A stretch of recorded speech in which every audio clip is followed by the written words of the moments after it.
The ink for this two-tone ombre brush lettering piece actually comes from one fruit. I'm going to be sharing how in this video. The botanical star of the hour is the Dragonfruit. You might have seen me using the ink in a previous video, which I'll link to here.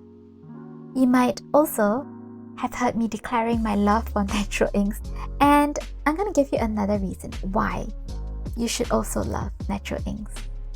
Now, they are very versatile. Depending on how they are treated and processed during ink making, they can yield different shades or even different colors completely.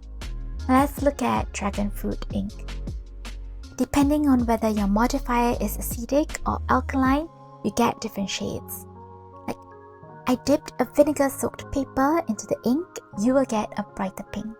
If you dip a paper that's been soaked in baking soda solution, which makes it alkaline, into the same Dragonfruit solution, and I get a light purple. And today, I'm sharing one more method of getting a more orange hue from Dragonfruit, as well as the bright pink color.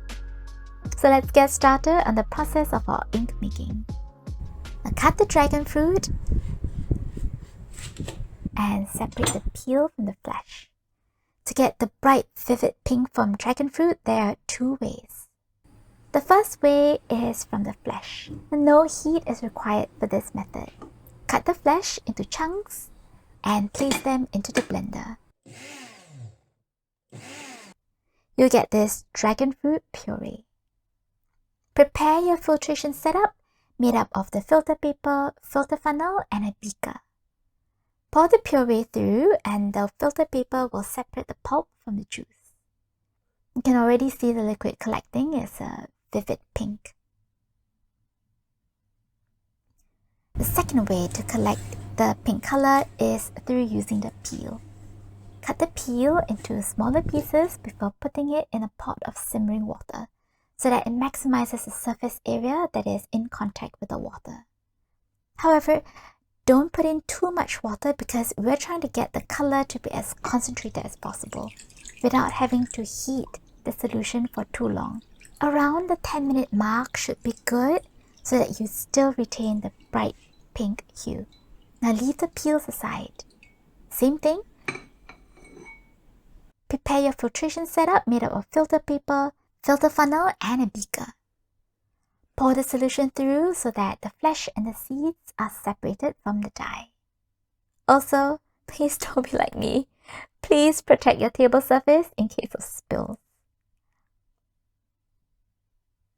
So we talked about two ways to process your Dragonfruit so that you can get the pink color.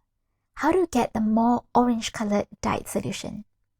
Now all you need to do is to follow the same step as what I just described earlier, except that you'll heat up the peels in the simmering water for much longer.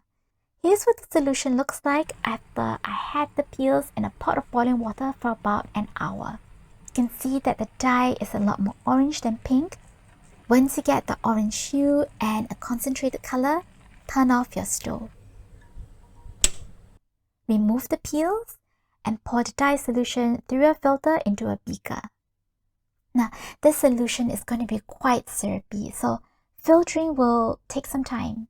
So just walk around, get out of the kitchen or your studio, leave it be, and get on with your full exciting lives. After about 5 hours, yes, 5 hours, I get this clear dye solution looking more towards the orange spectrum. So that's how you get two different colors from one Dragonfruit for our brush calligraphy ink. Now it's time for our two-tone ombre brush calligraphy. I'm using a size 0 round brush. Start with a paler color, which in this case is the orange version of the ink. I'm lettering the word love. We start with a center loop for the letter L. Now if you need an introduction to creating thick and thin lines for calligraphy, I have a playlist right here for you, and also a playbook where I take you through stroke by stroke instructions.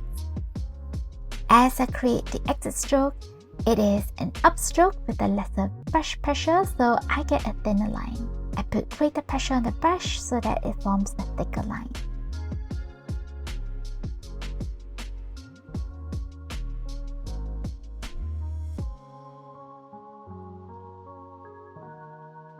Now I'm just going to end off with a swatch for the letter L to fill up the space at the top of the word. Now dip your brush in the vivid pink ink. Retrace your brush strokes on top of your first orange ink. I chose to have the second color on the lower half and all at the same level. But really, you can change it up by alternating the position of the pink ink maybe. You can have it for the lower half of L, then the upper half of the next letter O, or have it done at different levels.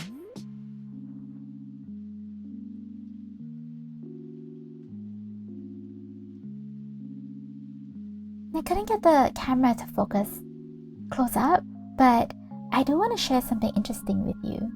Now, if you boil the dragonfruit peel for a long time, like over an hour, not only does the color turn orange, but if you look closely at the ink, especially at night, it has a subtle shimmer that the pink ink doesn't. I suspect it's probably because of the sugars that was broken down in the heat, but that's just a guess. So here's a finished two-tone ombre brush calligraphy piece. Why work with natural inks? I think that it gives a very rustic touch to your calligraphy. If you want to see more calligraphy videos, do like, subscribe, and hit the notification bell. I want to share my love for creating natural inks with you. I have a free playbook for you if you're interested in creating them too. You can find them in the description box below. Now, have you worked with natural inks like walnut? What inks do you like using? Let me know in the comments below. See you in the next video.